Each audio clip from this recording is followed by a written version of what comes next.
माझ्या नाट्यछटेचे नाव आहे मी करू तरी काय. आई आई मला एक नक्कीच सांग, मी करू तरी काय. अभ्यास तर करत होतो, पण आपल्या हेडमास्टरीन बाई बसल्या ना पुस्तकात डोकं खुपसून. हेडमास्टरीन बाई म्हणजे कोण? अग आपली ताई. म्हणते कशी, विराज मोठ्याने वाचू नको, मला डिस्टर्ब होतोय.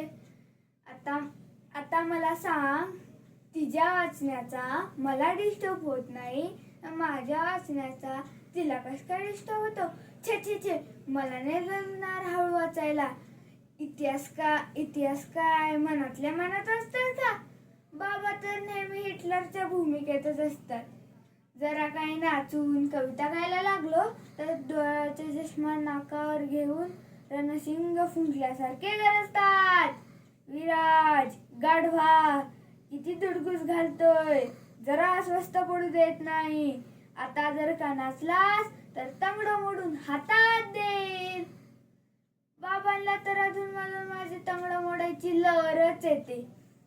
अग मी मुद्दामूनच नाही नाचत त्यांच्या समोर. आमचे सरच म्हणतात की कविता गाऊन म्हणला की लवकर पाठ होतात आणि नाचून गायला की व्यायामही होतो. आता मी सरांचे की बाबांचे. बर, बाहेर खेळायला जावे तर तू असतेस जेलर सारखी वाटीवर. जरा काय मित्र भांडलं तर कान ओढून आणतेस घरात. किती रिझल्ट होतो माझा, त्याची पर्वा आहे कुणाला. शी, एक गोष्ट मनासारखी करता येत नाही. शांतपणे झोपा म्हणलं तर म्हणतेस विराज काय कुंभकर्णासारखा घोरत पडलास असं म्हणतेस.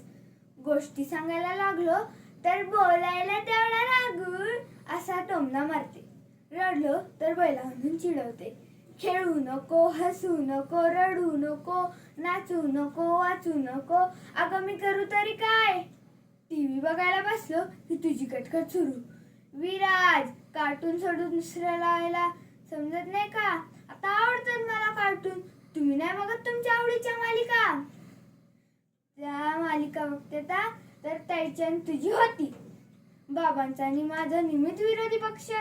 त्यांना आवडतात बातम्या आणि माझं आवडतं cartoon network. Tom and Jerry, Pokemon, हतोडी, टीटू. आमच्या कार्टूनची दुनिया निळी. तुला सांगतो आई, मी मोठा झाला ना एक कार्टून फेमस बनवणार आहे. त्यात आपण सगळेच कार्टून असणार आणि जग सारे पोट भरून असणार. हा हा हा हा हा हा. धन्यवाद.